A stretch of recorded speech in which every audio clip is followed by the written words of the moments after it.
Зохиолч Пүрвийн алтан туул тойрогт мөчлөг 11-р хэсэг. Ямар нэгэн нухацтай зүйл ярих болохоор л аав нь ингээд төв царайлан үгээ ганц нэгээр зөөж тамхиа нэрээд суужгадгийг андахгүй мэдэх сүнжидмаа хөгшин эцгийнхээ юу ярихыг чиг тавин чагнана. Миний охин аан гэж сонсож бай. Уг нь чи чин дээрээ нэг ахтай хүн шүү дээ. Аав чин залуу халуу насны агаар алдаа хийж хүний сайхан үрийг гомдоож явсан нүгэлтэй хүн шүү. Магадгүй чи бидний хөөрхий бүрлээж ижин чин туусан тэр их зовлон миний хийсэн тэр их нүглээс үүдэлтэй ажиж мэднэ.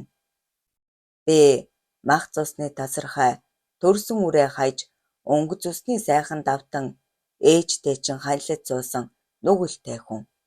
Тэглээгээд аав нь хизээж харамсдаггүй. Сайхан ханыхаа хайр халамжинд өдөл болтлоо жаргалаа. Гомдолтгүй энэ амьдралд. Залуу наснда 6 сайхан үрээ алдаж элгээ ихшээж явсан үе бий. Тэглээгээд ижи бид хоёр чинь хэн хэндээ буруу гөгч хэрүүл хийж сэтгэлээ сэвтэж явсангүй. Хөөрхийн муу ижи чинь хүний хайлан байсан юм шүү дээ. Тэгэж их зовж шаналж байж зовлоо гэж нэг удаа хэлээгүй их гүргэр хүндээ. Аав нь цэл залуу насандаа их нүгэл үлдсэн. Тэр нүглээ энэ насандаа дааж идлээд явахсандаа ядчил үр хүүхэд та нартай гай удахгүй нүд анихсан гэж бодох юм. Хөөрхий дөө. Муу ижи чинь гадралдаг байсан байх. Гэхдээ нэг удаач хэрүүл уруул хийж уйлж унжиж байгаагүй. Миний охины ах одоо байвал 50 насыг шүргэж байх ёстой. Үгүй байвалч гэж байлгүй л яах вэ дээ. Дал холгаарсан хөгшин би амьд байхад тэр хүү байлгүй яхав. Харин энэ нутагтай байдаг үгийг аав нь мэдэхгүй юм да. Хөөрхий удам угсааг минь залгуулах ганц хүн минь юм шүү дээ. Ээж нь тогоо гэж сайхан эмэгтэй байсан юм. Аав нь тэр сайхан эмэгтэй амьдралаар тоглож орхисондоо одоо ч харамсаж авдаг юм. Ааваас нь хойш тэр хүн хартаа гэрлэж бараалаагүй. Удам залгаах хүү минь төрж хөөд эхийнхээ ингэрийг дэвтээж байхад ус голоор нэг найрын зар түгэж хурим хийж суусан бич нүгэлтэй хүн дээ. Тэнийг аар хууж байж ухаангүйж байж. Хүний сайхан охины итгэл сэтгэл амьдрал аз жаргалаар тоглолцоход өөр хүнтэй хурим найр хийж хөөрхий бүсгүй сэтгэлийг ээдүүлж гомдоосноо бодохоор одоо хэрн сэтгэл өвдөх юм да. Аав нь хожим хойно хүүгээ томоо ир болсон хойно нэг удаа уулзсан. Сайхан ханхар ир болсон байсан. Тэгээд удалгүй нутгаас агарсан да. Түүнээс хойш нутагтаа арилгүй 40 жил болж. Одоо тэр хүү минь энэ нутагтаа би эсхийг аав нь мэдэхгүй л байна.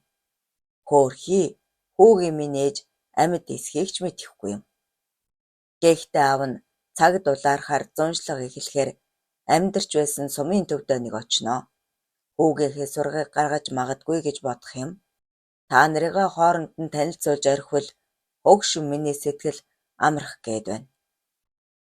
Тогоо бүсгүй их сайхан сэтгэлдээ сайхан бүсгүй байсан юм. Хүү минь ээжигээ дуурайсан зөөлөн аядуу хүн болж өссөн байсан. Цус ондооч яс нэгтээ төрсөн ах чинь юм шүү. Ааваас нь хойш миний охинд дэм түшиг болох байхаа гэж ярихт нь сүнжидмаа чимээгүйхэн сонсоцов. Хөөрхий аавынхан сэтгэл дэнслэн эрт холын дурсам зэрхэн өндөлцөж байх шиг санагдана. Өвгний царай нэг цайж нэг бараан бодол болж хан хийдэл сүр салтна. Ээжээсээ нэг удаа сонсож байсан нь үнэн байжээ. Хөөрхий ээж нь насан эзлэхээсээ хэдхэн хоногийн өмнө сүнжидмааг дуудан дэрэгдээ суулгаад миний охин чинь дээрээ нэг ахтай юм шүү дээ. Аавынх нь төрсөн хүү байдаг юм. Ээж нь тогоо гэж их сайхан эмэгтэй байсан. Ээж нь мэдэж байсан. Цаанаа эхнэр хүүхэдтэй байсан гэдгийг нь. Гэхдээ л ээж нь айлын амьдрал өмөлж хоёр хүний дундуур орж бүтэн амьдрал хагаслаагүй шүү. Аав чинь залуудаа ганган дарив гэж их сайхан залуу байсан юм. Олон жохид хүүхнүүд аавд чинь сэтгэл алдарч явсан юм шүү дээ. Тэдний нэг нь бий байж аавтай чинь хайр сэтгэлийн асуудал үүсгэн айл гэр болж хурим нар хийж байхдаа өөрийгөө их азтай тооцож явсан юм шүү. Бид хоёр игч завсандаа. Тэгэж завах зовлонгийн үйлээ өөртөө тарж орхисон хүмүүс хэндээж гомдох үлээ дээ. Гэхдээ ээж нь зовсон гэж боддоггүй. Намайг насаараа хайрлсан аав чинь дэргэд минь байсан. Хож уучгэлээ хоёр сайхан урд төрүүлж сэтгэл баясгасан сайхан хүү өсгсөн. Одоо л харин насны бөксөнд үр хүүхдийнхээ зовлон харж сэтгэл сэмэрч суухдаа залуудаа үйлцэн нүглийн төлөөс үр хүүхдэд минь ирж байна уу даа гэж бодогдох боллоо. Өтөл би яах вэ? Хөгшин хоньны насгүй болсон хүн нэг л өдөр хадан гэрээ зориод яваад өгнө. Харин миний охин ахыгаа олж уулзаарай. Тэгээд ээжийнхээ өмнөөс өршөөл ирээрэй. Гээд нүдэнд нь нулимс тунарч байсныг санаа алдав. Хүний амьдрал ирэнтэй бараантай алдаа оноотой. Насаараа биесээ хайраар дутаагаагүйч сэтгэл дүүрэн жаргалт салхитал амьдарч үзээгүй ээж аавынхаа өмнөөс сүнжидмаа харамсан шаналж суув. Одоо бодохны нэрийн л аав ээж нь хэрүүл хийж амуурж байсан удаагүй санагдана. Хоёр биедээ жигтэйхэн илбэрэлтэй үр хүүхдээ хайраар дутааж өсгөөгүйч яагаад тийм сайхан эцэг их нь хүний санаанд багтамгүй их зовлон шаналл туулсныг сүнжидмаа гайхаж суув. Гэтэл одоо охин өрн болох сүнжидмаа өөрөө ханийн халамжаар дутаж эцэггүй өсөх хэдэн хүүхдээ хүний дор оруулахгүй хэмээн шүд зүүн тэмцэж суудаг. Нээрэл аавынх нь залуу насны алдаа одоо хүртэл тэдний амьдрал нөлөөлж эцэг эхийг нь төдийгүй үр удмыг нь зовоогоод байгаа юм биш байгаатаа гэх бодол өрцнөхлөн сэтгэл сэмлээд байв. Сайхан аав ээжийнхээ үргэлжлэл болон амьдарч буйж бас л сэтгэл тэнүүн амьдарсан удаа ховорхон санагдана. Сайхан хантай өврөөрөө дүүрэн үр хүүхэдтэй дутах гуцах зүйлгүй сайхан амьдарч байсан ч нэг л өдөр эр нөхөр нь сэтгэл буруулж төрсөн дүүтэй нь өвөр төрөнд орж хамтран амьдрахаар хаяад явчихсан.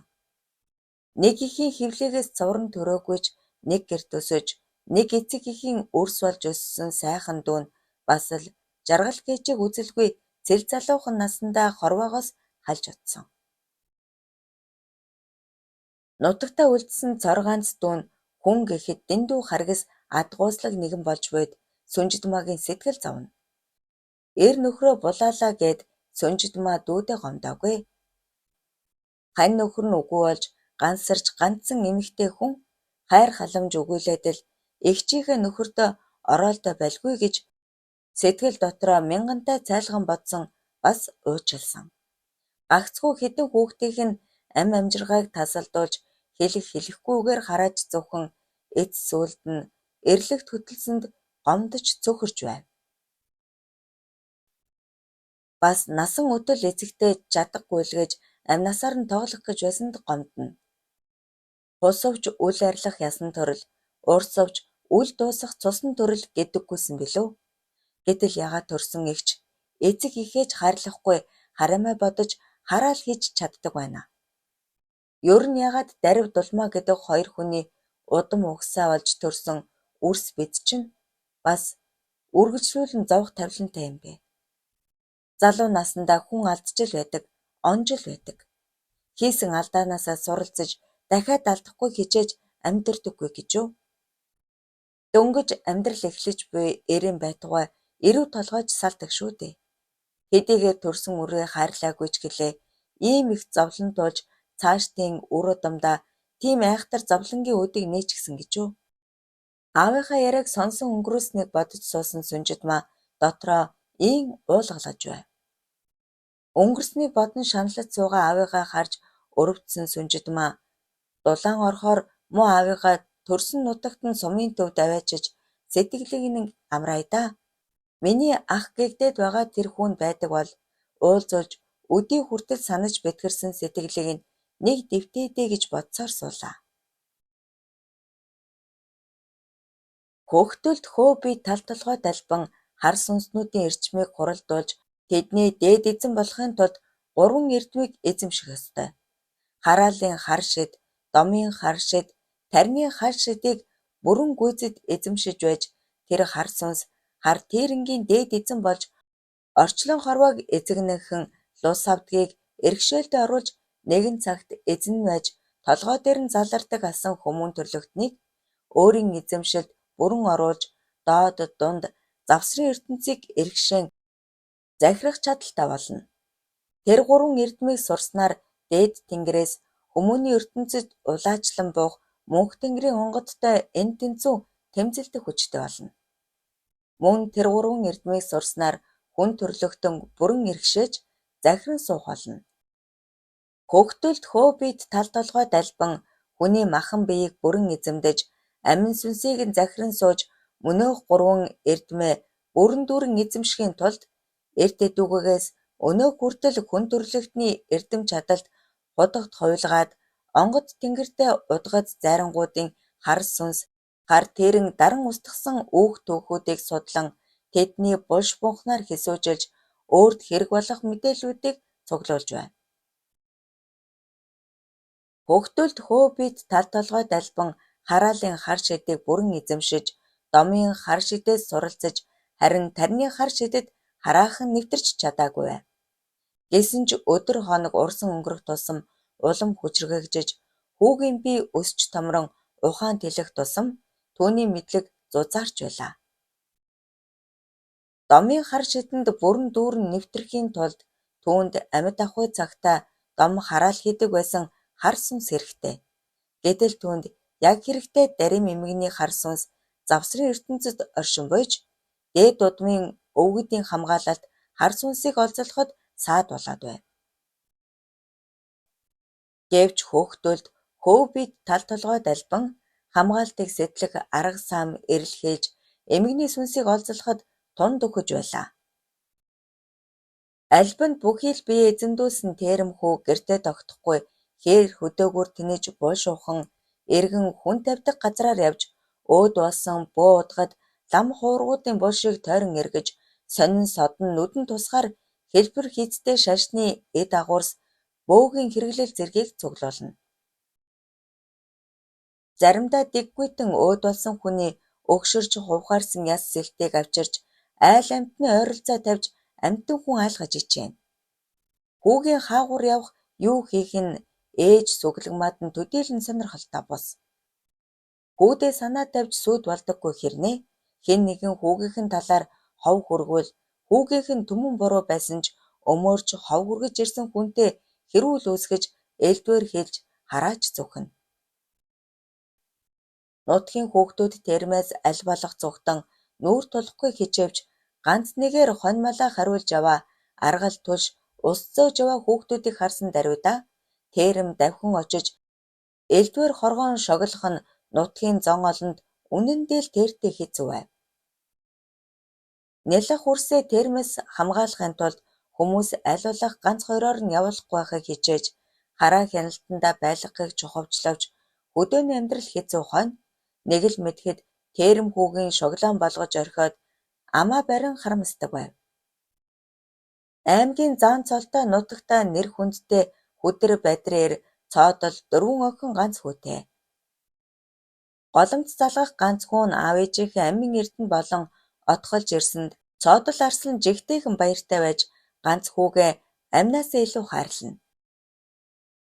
Өдөөгийн айлуудын нийтлэг төрхөөр ээж эгч нар нь оройн сайландаа гарч цоодол арсланг адууга хурааж ирэх хооронд тэрэм хүү тэднийхээр зочилжээ. 3 настай отхон хүүгээ гэртээ үлдээж оройн сайландаа гарцгаасан охид хүүхнүүд тэрмийг гэрт нь ирэхэд төдийлөн анзаарсангүй. Хэдэн үнээгээ сааж дуусгачаад туглаа тавьж нэг ажлаа дуусгасан ээж нь хоёр талдаа хувинтайгаа барьсаар орж иртэл гэртээ шагаагаар тоглоод үлдсэн хүүн цэлдэн хөнх зарайлаад ямар нэгэн зүйлээс ихэд айсан бололтой дуугарч чадалгүй уйлдсав. Хүүгийн дүрлэгэр алагнууд нулимсаар дүүрэн мэлтэлцэж ихэд айснаасаа хөдөлж чадалгүй үлтийн сууж байлаа. Хүүгийнхээ ил байдлыг харсан ээж нь гүйж очиод тэврэн авахад хүүн нэг сарвалзаад нүдээ тас анин дагчтал чичирч хоёр гараа хоронд натхан тас зангидаад ямар ч дуу гаргалгүй уйлаад л байв. Ихэд сандарсан бүсгүй хүүгээ ширгэлэхээр шийдэж галаа асаахаар хүүгээ орон дээрээ тавих гэтэл хүү ээжийнхээ ингрээс тас зүгдээд тавилсангүй. Хоёр нүднээс нь нулимс зогсоо загвай хасгарна. Ашгүй аав нь ирж байгаа бололтой морин төвөргөн сонстоод удалгүй цоодол арслан орж ирэхэд хүүгээ тас тэрсэн ээж нь тайвшруулахаар ядаж буй бололтой бүүвэн дуу аялаж өөрөө уйлчихсан сууж байв. Нөхрийгөө харсан бүсгүй хүүгээ аавд нь тэврүүлээд галаа асаан том ширхэгтэй давс үсрэгэн хүүгээ ширгэлсэн ч хүүгийн айдас төгшүүр намдсангүй. Нүд нь нэгэн зүгт гөлрөөд харсан зүйлээсээ яагаад байгаа бололтой байдгаараа дагжин чичирч хоёр нүднээс нь нулимс арсгараад байх тул хүүгийн харсан зүг рүү ээж аав нь харан хүүг айлгаад байгаа ямар нэгэн зүйлийг хайж байлаа. Ил нүдэнд торчсоор зүйл төдийлөн харагдсангүй. Ээж аав хүү гурвыг ийм мөнгөнөд суудал цоодол арслангийн томоохон орж ирээд аргал түлээ хурааж байснаа зүүн хатавчинд нь байх аргалын савнд хоёр дүүгийнхээ авчирсан аргалыг хийхээр очоод муухай чарлан огил харав. Цоодол арслан очиж харвал аргалын дөрвөлжинд нь хүний хохмой толгой хийж хоёр нүднийх нь хонхорхоод сүүжин яс хийж орхисон байлаа.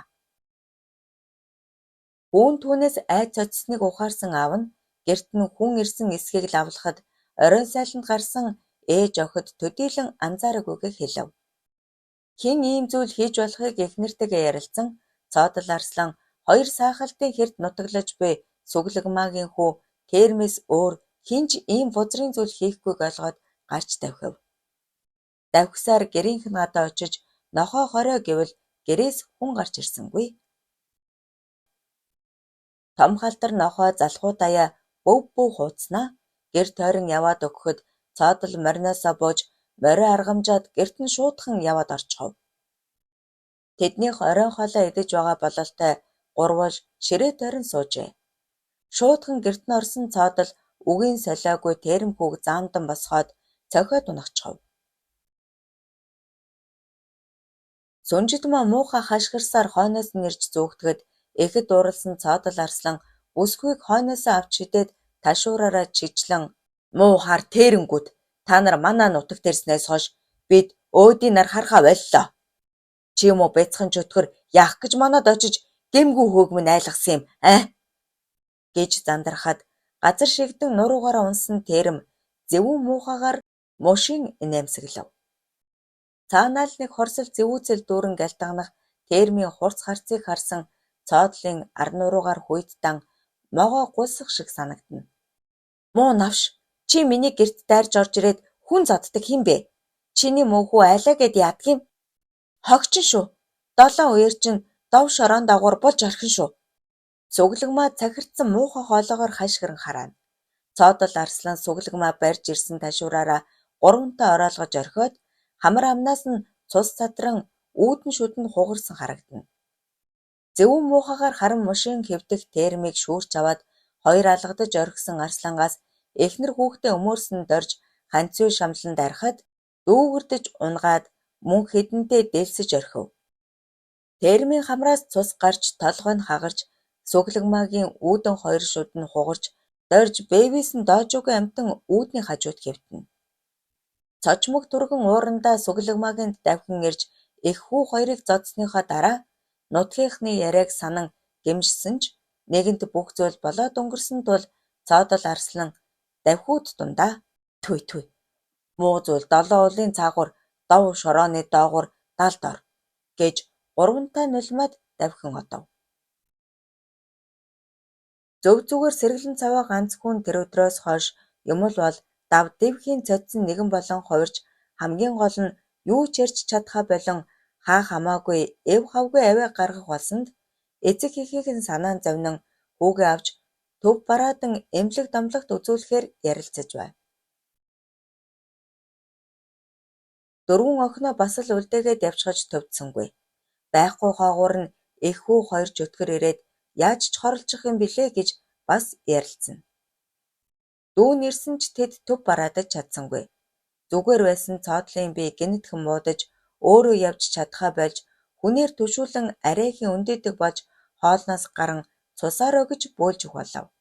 Ийхүү ямар ч гэмгүй нэгэн айлын амьдрал доройтон сэргэлэн цаваа сайхан хүүн хэлгүй болж цоодол арслан хүний гарт орсон асаргааны нэгэн болж хувирав. Эхнэр ах дүүс нь нутагтаа нэртэй хэд хэдэн сайн хүнд үзүүлж арга засал хэлгсэн ч төдийлөн нэмэр болохгүй цоодол арслангийн бие өдрөөс өдөрт муудсаар л. Цаг нь болжээ. Удам судартай төдийгүй нутаг усны гэм зэмгүй зон олонд муу гүйлдэн зовлон таригч хар сүнс тэрэнгүүдийн хорлолыг дарахаар тулгад хүүгийн удмын онгод хүчийг аван тэнгэрийн үлэнд бэлтгэнэ. Дээд тэнгэр суудалтай тэнгэр хөлөөлсөн их онгод бүхтэн зарантан газар дэлхийд их гаслан таригч хар сүнс альбан дээрэнг дарахаар улааж хүүд зарлагдан зүүд нойронд нь өртөөлнө.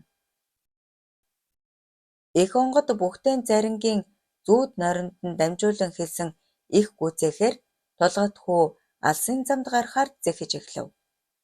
Жаахан хүүгээ амь насаа алдаж аль эсвэл дахир дутуу ухаан мэдрэл хагас хүний оронцогч болж мэдхээр айхтар үлэнд чамдаж буйг зөнгөөрөө мэдэрсэн хулан бүсгүй явуулахгүй хэмээн хориглож уйлж унживч тэнгэрийн үлийг бүхнээс илүүд тавих улааж хүү ээжигээ аргад нь тайвшруулад түшээгийн хамт явж одов. Хэдийгээр төрсөн эцэг нь тэнгэрийн үлийг нь түших түшээнж гэлээ хөөрхийн ихийн сэтгэл айц түгшүүрт автна.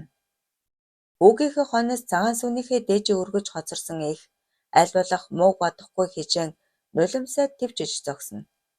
Ханьсан хань тээж түрүүлсэн үрээ айхтар хэцүү тэнгэрийн ууланд явж буйг мэдэгч алсын замд нулимсаараа үдхийг хүссэнгүй. Өмсгөл хуйг хэд цэнгэрэг замдаа хэрэглэх хэдэн төгрөг хоноглох майхан хүнжил гудснаас өөр юу ч авч явахыг хүү зөвшөөрөхгүй тул Бэхбаатар замдаа нилээд өсөж ундаасаж явав. Замд тааралдах гэр ганцанд орж гэдэс цадагч аян замын урт замын бартаанд сэгсрэгдээд эдсэн хоол нь хаачавэ гэмээр шингэчгэнэ. Гэвч хүүн хоолны үнэрээр газрын муу юмс цуглаж савны ороолдох усанд муузвал хоргодно гээд илүү ачаа авч явахыг зөвшөөрөөгүй тул яалтаач үлээ. Замд таарах уул ус даваа гүвэ бүрт өргөл өргөн аян замын ёроол гуйж хийх үйлдээ дэм хүссээр эцэг хүү хоёр зам зуур хоноглосоор 3 дахь хоногийн үдэш хүүгийн зүүдэнд үзэгдсэн нутгийн захад ирэв. Тэр үдэш эрт байсан ч хүү нэгэн уулын ингэр бэлд очиж тэнд хоноглоно гэсэнд аав нь жаахан дургүй байсан ч хүүгийнхээ өгөнд ороод майхан саваа зэхэв. Хүү майхандаа унаж ирсэн машинаа шахаж тавиулаад майхан болон машинаа тойруулан адууны хомоолоор 108 гортиг татуулан асаахад бэлдэж орхив. Татсан гортиг болгондоо ариун үнэрт ганга өвсийг маш ихээр овоолн тавьсан байлаа. Тэгээд өмсгөл хэрэглэл авч яваа бүхий л зүйлсээ майханд оруулаад сая амархаар хэвтэв. Хүүгийн хэлснээр хомоол ганга тууж 108 тойрог үүсгэн тавьсаар явтал шөнө дунд хэдийнэ болжээ.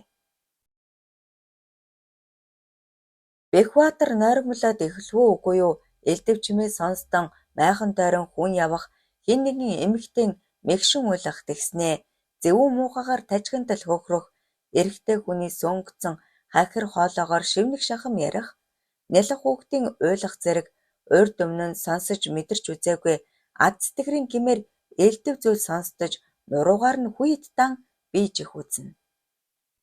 Дээд тэнгэрт суудалтай онгод тэнгэртэй улаач хүний түшээ гэдгээ умартан 11 нас хүрч байгаа жаахан хүүгийн аавын зөнгөөр нялх хүрээ хамгаалахаар угсхийн босов. Гэтэл хүүн хэдийнэ босоод суужгсан хадгаар нүдэ богоод арцгаан гугуулчихсан хуурдаж сув. Хэл хуур хөглөгдөн увдис тансаг аялгуу майхан цуурайлж хуурын игшгээр Бэхбаатар өрин ирэхгүй тайтгараад ирэв. Хүү хуруугаа эмчдэх төдий дохиход гадаа тойрог үүсгэн тавьсан аргал хомоолон оволгоо гал болон дүрэлзэж хуурай аргал хомоолн тансаг үнэр арц ганганы ариун үнэртэн холилдон тэнгэрт цайлна. Өнөөх элдвийн дуу чимээ нийлэн нэгдээд дайрах гэж буй сөрөг чон аятай энд тэнд зөвөн муухайгаар дуулалдан их галын тойргийг сэтлэн орохыг хичээвч чадахгүй байгаа бололтой хачин муухай ёрын дуу чимээ чихний хингэрэг цоорон дуултна. Бэхбаатар эхэндээ айж байсан ч хуурын яруу тансаг ихшгээр дамжин далдын сүр хүчинд удирдуулах мэт хачин чихтэй тайвширч чихт өжрөөм ёрын дуу чимээг оогт ажирлгүй сууж байв. Хэл хуураа хөглөн хуурдах жаахан хүүгийн бие хүдэр баргил баатар ир шиг харагдана. Хүүгээ хэсэг зур багтан харцуулсан Бэхбаатар цагийн багцаа мэдхээр бугуун дахь цагаа харвал минут секунд зүүн оогт хөдлөлгүй зогсжээ. Гар утсаа авч харвал асаатай хэрнээ мөн л адил цаг нь зогсож секунд нь гүйхгүй байв. Бугуун цаг гар утас хоёр нь яг адилхан шөнийн тэг 2 цаг тэг минутыг заагаад зогсжээ. Ямар нэгэн соронзон долгионы шуурганд авсан аятай бүгд зогсжээ. Тойрог үүсгэн нь дүрлзэн асах 108 галын тойргоос бусд нь тас харанхуйд автаж юу ч эс харагдана. Гагцхүү гол зүсэн муухай дуу намдахгүй зуурайлж байв. Хүү урдаа байх ариун үнэртэн угуулсан сангийн байбарт шүдэнд зуран хийж араас нь асаасан шүдэнд шидэлхэд гадаах галын тойргоос галт сум мэт галан мөндрүүд нисэлдэж өнөөх аимшигт дуу чимээ гол зүсэн муухайгаар цуурайлан галт бөмбөгөнд оногдсон хий дүрсүүд муухай чарлан шатах нь харагдавч дүрс нь харагдсангүй. Унтаа сэрүүний алинд нь байгаагаа ойлгохгүй болсон Бэхбаатар болж буй үйл явдлыг майхны жижиг сагавчаар нүд бүлтийлгэн харцуулаа. Хий юмс тэнгэрийн онгодын тулаан хэдийн удаа үргэлжсэнийг мэдсэнгүй үүрийн бүүдгэр цагаангийгээ тусаж орчны юмс бүрэг бараг харагдаж эхлэхэд сая майхнаас гарсан хүү эдээ будааныхаа дээжийг хангаа дэлхийдээ өргөөд хэсэг залбирч зогсоод замдаа гарахаар зэхэв. Өчигдөрхөн цэвэрхэн газар майхнаа барьсан Бэхбаатар ачаа бараагаа янзлахаар гарч ирээд нүдэндээ ч итгэсэнгүй. 108 тойрогны гадна хөглөрсөн их хохмой толгой хувхай сүүжин яс хагархай хугархай чөмгөн яс сэлд хаасайгүй хөглөрчээ.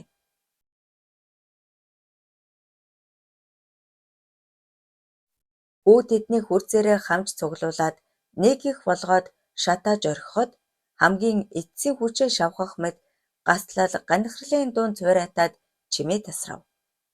Нэгэн бөөн хар утаа олгойд нь шатаж байснаа хүүгийн уншлага тоолон цайрсаар цав цагаан утаа болон замхрахыг Бэхбаатар бишрэн харж зогслоо. За аав минь цагийн эртэд замд хөдлөе дөө. Бидний зам бартай их байх вэ? Айж сэрвэтэх зүйл огтхонч байхгүй шүү. Гэх хүн замдаа таарах ямар нэгэн зүйлээс айж зочвоо гэж аавдаа захиад бог ойлгосон Бэхбаатар аав нь юу алцах вэ дээ? Хүүгийнхээ хэлснээр л яваад бай гэсээр тэд замаа хүн хөдлөв. Энэ газраар машин тэрэг багахан явдаг бололтой. Үдэгхэн ч гэлээ элдэв саадгүй шулуухан замаар аав хүү хоёр урагшлана. Хүний урамд ширхэх чулуучгүй бүгдэгхэн замаар зугуухан урагшилж байсан машины дугуй писгийн их чимээ гарган хагарахад аав хүү хоёр бууж дугуйгаа солиод цааш хөдлөв. Ямар нэгэн хурц эртэй зүйлээр зүсчихсэн мэт урт чулуухан урагдсан дугуйгаа хараад Бэхбаатар гайхан толгоо сэгсрээд хөдлөв. Үүр манхайн цайж нарны туяа ичгэрлээ гайхуулах мэт улбар туяа татуулан тусна. Хэсэг явтал улаан зам дээр хараацхан дээр орхисон нялх хүүхэд дөрвөн мөчөө сарвалзуулан орилж байхыг харсан Бэхбаатар зогсохоор торомцоо гიშгэхэд хүү "Зүгээрээ наад тэрнгээ дайраад гар" гэж зарлагдав. Нээрэн ч энэ хөдөө хээрийн замд айл амтан ганц ч таарахгүй байхад хэн улаан замд нялх хүүхдээ үлдээгээд явах вэ дээ гэж бодсон Бэхбаатар нүдээ тасаанаад хурдан аванд давхив.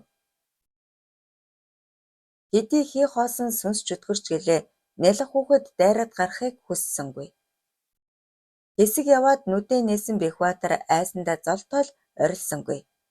Машины хамар дээр мөнөө хүүхэд дөрвөн хөллөөд суучихсан тийм гэж хэлхийн аргагүй цусан улаануудаар хорсолтой гэгчин ширтэж байх нь тэр. Амнаас нь хоёр том соёо зовхойж хамар дээр нь хүн төрлөختний илтгэсэн хонхорхой байсангүй.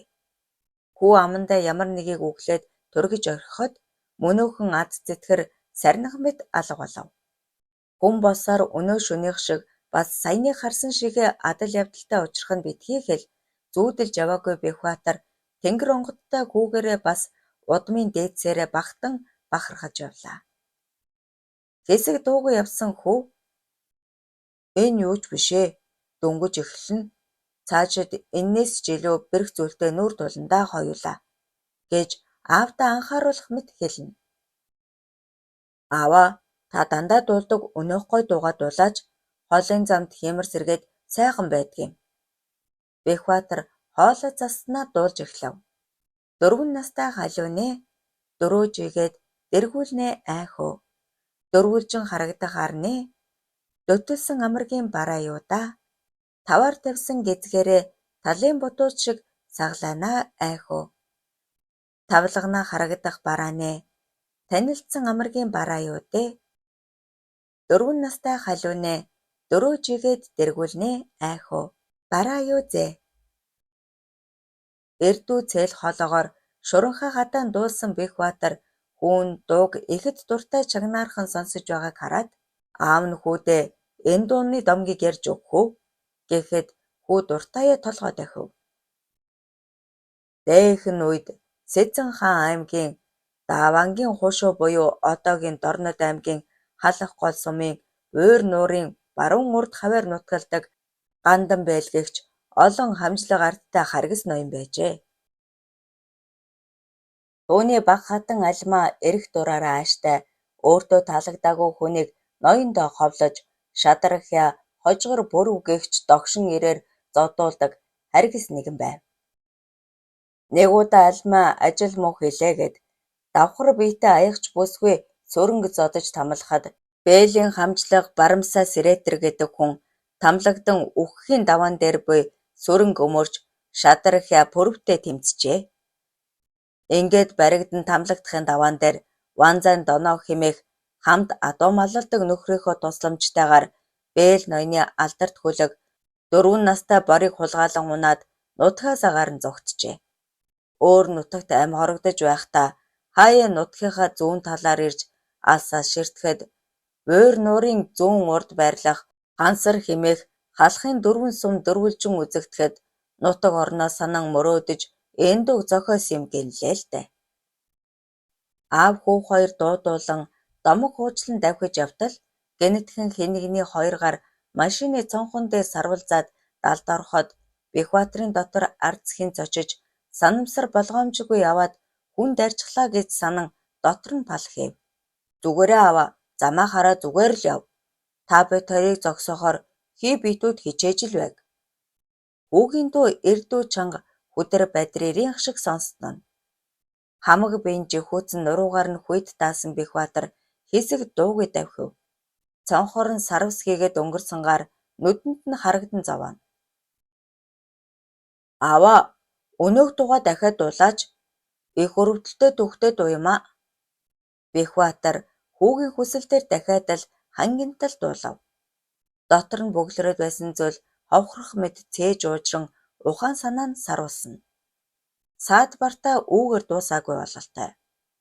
Нэг толиндоо харахнаа сэгсийсэн буурал үстэй саарал уранхаа дээлтэй эмгэн хаалганых нь бариулаас зүүгдээд хийсэх мэт машинд нь наалдаж явв. Үзээрийн урт хумсаараа машины хаалгыг майжлахад төмрийн хягтнах муухай чимээ чихэн чииртэй сонстно. Ёорн бэ, зүүдэлж байх шиг байна. Гэгээн цагаан өдрөөр ийм чөтгөр шулмын үзэгдэнэ гэж юу аах вэ? Бэхбаатар хоромхон зур ийм бодоод нэг гараараа нөгөөгөө чимхэж үзв. Өвдөж байна. Би зүүдлээгүй бололтой. Хүү хий бит хийсэглэн дүрсэд юмсыг харагдах тоолонд амандаа нэв шившлэг шившээд тэрүүхэндээ тургиж орхиход өнөөх дүрснүүд сарних мэт алга болоод байв. Сүүлдээ Бэхбаатар иймэрхүү үзэгдэлд бараг л дасаад байлаа. Тэд давхисаар нэгэн сумын төв бололтой газар дэрэв. Тэнд хооллож ундлан хүчээ сэлбсэн тэд хүүгийн зааснаар цааш үргэлжлүүлэн явлаа. Сумын төвийн зүүнтэ харагдах өндөр уулыг давж цаад бэлтэнд буусан хүү нар буруу эргүүлэн зам заасаар мөнөө хуулын уруу харсан аманд ирэв.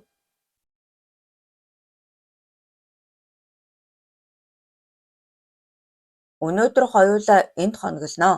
Газрын гүдэлд амьдсан хар сүнснүүдийг дарж газрын хүчийг цэвэрлэж савдаг баярлуулна гэсэн хүүгийнхээ үгээр Бэхбаатар аяны майхнаа босгоод ямархан зүйлдээ нүүр тулах болдоо гэхээс ясн хавталзан хөлөрч байлаа.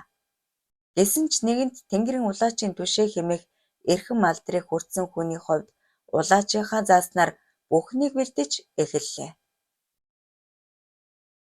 Хүү ойр хавийн уул ус лус савдагт өргөл өргөөд газар илгээрээ хэвтэн чимээ анирдаж хэсэг хэвтэв. Уул усны эзэн савдаг гашуудан мэх шиг сонстно. Газрын судлаар дамжсан хорлонд хар сүнснүүд нэгдэн нийлж бийжин газрын эрчмийг сорж нутаг усны уугуул эзэд хүн төрлөختөн бүхэл ан амьтдаж амар заяа үсгээ байж дөрвөн нүүжээ.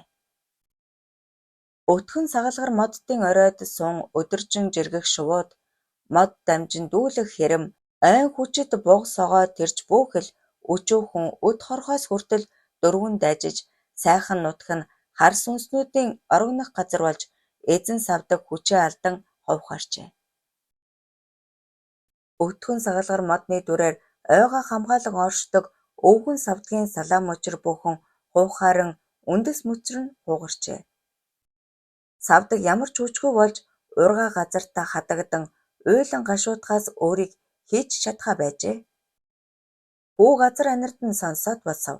Хаа завгүй хэвдэх сүүж ниас, ховхой чүмгниас, хохмой толгой сэлтийг цуглуулан голлон газар 7 далд нүх ухуулаад мөнөөх яснуудыг хувааж хийгээд 7 49 том хар чулуу, 7 49 том цагаан чулуу.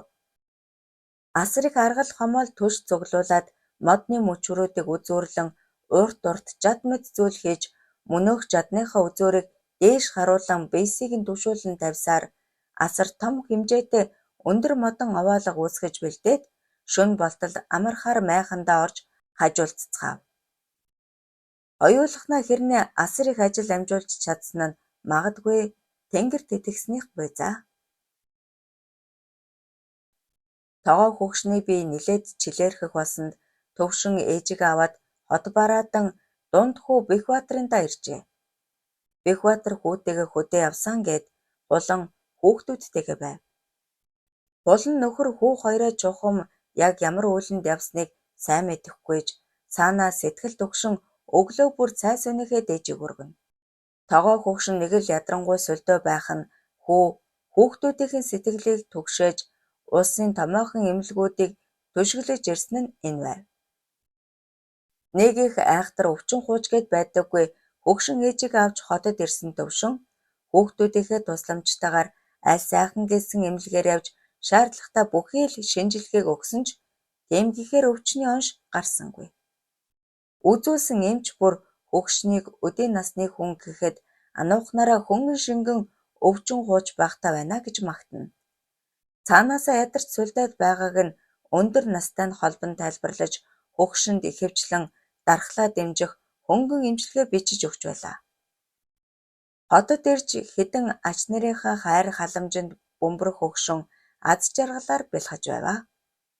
Ойр ганц хүүгээ хүний зэрэгт хүргэх гэж зүтгэсээр залуу сайхан насаа үдэж дараа нь хүүгийнхээ хүүхдүүдийг өсгөж бойжуулсан хөгшин их одоо л нуруу тэнийн жаргаж өнөр өтгөн гэр бүлийн хамгийн өндөр настай тэргүүлэгч болжээ. Сүүлийн үеэс эмэгний зүүдэнд алертэй насан хальсан хөгшин их нь байн ирэх болж тоогоо дээлэн сэмэрч үсэн дайхирсан хөгшин ээжигээ хөтлөөд цэцэгт талаар зугаалж явснаа нэг их тунгалаг уст нуурын эрэгт тулаад ээж нь цааш явж чадалгүй тэндээ үлдэж тоогоо нуурын усаар ээжийнхээ үсийг угааж сүлжиж самнаж өгөөд уранхай дээлийг нь ойж дуусгаад өнөө нуурыг гатлан цааш явахч ээжийнх нь үс дахиад л сэгсийж дээл нь урагдчихад байна гэж зүүдлэх болжээ. Зүүд зөнтэй гэдэг энэ зүүд нэг л учиртай. Тэнгэр додсон ижээтэйгээ уулзах цаг минь дөвхөж бувалалтай. Гэвч ижимийн сэгсэж хувцас уранхай зүүдлэгддэг нь ямар учиртай юм бол тоо. Арай муу ижимийн Тэнгэрийн орноо зорчилгүй төрлөө ололгүй зовж байгаа юм биш байгаа да. Тогоо хөгшин өөртөө ийм бодол бясалгав авч үр хүүхдийнхээ хиндэж хэлсэнгүй. Хөгшинд амьд явах насны тоон өдрөөс өдөрт хорогдоод байгаа мэт санагдан хэдэн ач зээдээ хэлж захих зүйлс үг сургаалаа өөрөө ч мэдлгүй хайрлах болжээ. Ээжээс нь өв уламжлагдан өөрт нь ирсэн ч ганц ч удаа нээж үзээгүй хөх торгон ваадантай зүйлийг тогоо хөгшин нутгаасаа гарахаасаа өмнөхөн хэрэг болгон нээж үзжээ. Дотор нь лам нарын хэргэлдэг ганилын химээгч муухай дууд дунд чүмэгний яс, сангийн мөнгөн байпар, мөнгөлсөн дун хисаа, эхэл эртний бололтой тиймгээд хэлхийн аргагүй, алтан ухтай, шүрэн толгойтой, хар хөрх өнгөтэй, сонин судалтай цэлхүйтэн чулуун хөөрг. Эхнэр хүний толгоон гоёл сэлдэх гарч иржээ. Чулуун хөөргийг ганц хүүдээ бариад "За хүү минь, эмээгээс чинь ээжд нь дамжиж ирсэн ганц ваадантай зүйл байдаг юм. Ээжийн түүнийг одоо хүртэл нээж үзээгүй. Авдар дотор хадгалсаар өнөө хүрлээ. Энэ миний хүүд очих ёстой эд бололтой. Ээж нь чулууныхын чанарыг мэдэхгүй. Гэвч уралсан ур нуух толгойг нь харвал их л өнөд хүрэх эд юм шиг байна. Миний хүү идлэж хэрэглэж авдаа. Эмээгээс чинь өв уламжлагдж ирсэн эд юм шүү. Хадгалаж хайрлаж яваарай" гэд өгөв. Насаараа зүүсэн ганц алтан гарих сүүжин эмгээ бэрдээ өгөөд "Миний охин хэлбэр загварыг нь өөрчлөө зүүн үү? Энэ байгаагаар нь зүүн үү? Өөрөө мэдтээ. Ээжийн энэ гоёлоо зовох цагтаа зүүсэнгүй. Дандаа л баяртай жаргалтай үедээ хаяахан гоёхоор зүүдэг байлаа. Алд амь хадгал гэлцдэг юм. Миний охин эдлэж хэрэглэж яваарай" гэд өгчээ. Ээж нь цаанаа л нэг захиас маягийн зүйлс хэлээд байгааг зөнгөөрөө мэдэрч сэтгэл нь хэрт хийсэн төвшин ээжийг аваад хот газрын эмнэлэг бараадсан нь энэ байв.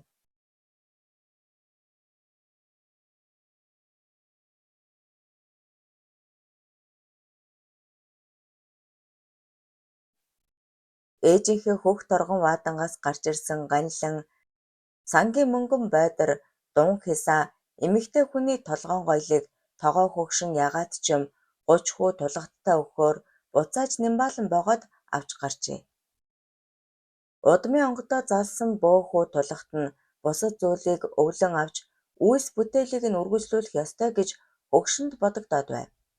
Уг нь хөгшин эмэгтэй хүний толгоон гоёлыг ач охин сэрчмаадаа өгөх гэж байсан ч нэг шөнийн зүүд бодлыг нь өөрчлөн 30 хүүдээ өгөхөөр сэтгэл шулууджээ. Тэр шөнө тогоо хөгшин унтаж чадахгүй сэрвэлцээр үүр гэгээрх үйс хэсэгхэн зуур бүх гэгч нь унтаж орхижээ. Нэг их сайхан цэлгэр ногоон талд үүлэн цэнхэр тэрлэгтэй үсээ хоёр залаа сүлдсэн цэл залуухан бүсгүй инээд салган хэн нэгнээс зүгтэнгүй. Төдхөн залуу хүний хөнгөн хөлийн чимээ гарч бор торгон өмдтэй цагаан торгон цамцтай хар хүний царай тодрон бүсгүйн араас хөөцөлдөн инээд алдан гүйснээ бүсгүйг барьж аваад элгэндээ наалдуулан тэврэхэд хоёул тас тас хөхрөлдөн жаргалтай инээд цацлана.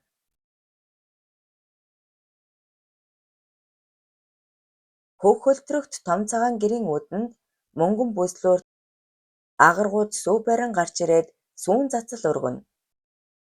Алсад морин дүүргөн сонсцоор ойрсож Баатар жанжны өмсгөлдөө мөнөөх хархуу давхиж ирээд мориноосоо өсрөн бууж бүсгүй магнаа дээр үнэрлээд өврөөсөө нэгэн зүйл гаргаж ирсэн нь эхнэр хүнгийн толгон гоёл байв. Бүсгүй нүдэнд нулимс гэлт ханахад хархуу долоовор хуруугаараа шингэн арчаад ямар нэгэн зүйл захиад байгаа бололтой гар нь хөдлөн юм ярина. Бүсгүй инээмсэглэн толгой дохиод хөвлийгээ илэвхэд бүсгийн хөвлийн хормохноо томорсоор залуу шингэх мэт алга болж том цагаан гэрийн зүүн хатавчинд бүсгүй яолон уйхиртна. Толгой дээр нь мөнөөх гоёл харагдана. Буурал устэй бөгтгөр эмгэн бүсгүй хөлсийг арчин толгоон гоёлыг тайлах гэтэл бүсгүй тайлбалсангүй толгой сэгсрэн гарыг нь барина. Нуган үр мэндэлжээ. Үр том болж бүсгүй ямар нэгэн хар зүйлтэй тэмцэлтэнэ. Бүсгүйн тамир барагдан эцсийн хүчээ шавхан гараа өргөхөд тэнгэрээс аянга цахилан хар зүйл сарнин алга болов. Бүсгүй толгоон гоёлтойгоо хэц хингэрэг барин үсрэн дүүлнэ. Мөнөөх бүсгүй тэнгэрт хальж од болон гялалзав. Үр удам нь үргэлжлэн кино зургийн хальс мэд жирвэлзэн үрсийн царай дүрх солигдно. Тэнгэрт хальсан бүсгүй нэгэн эрхэс болж газарт мэндлэх үрстэй тэнгэрийн тамга тавьж мөнөөхөн толгоон гоёл өвөөлөмжлөгдөн явсаар. Ийхүү тодоос тод зүүдлэгдээс ирсэн тогоо хөгшин тэнгэрийн улаач 30 хүүдээ мөнөөх толгоон гоёлыг өвлүүлэхээр шийджээ. Гэтэл 30 хүн гэртээ байсангүй. Хүүдээ өгөхөөр хэрэг болгон авч гарсан зүйлсээ өгч чадаагүй тогоо хөгшин урам муутайхан гэрэл үгээ буцхаар болжээ. 11-р хэсэг төгсөв.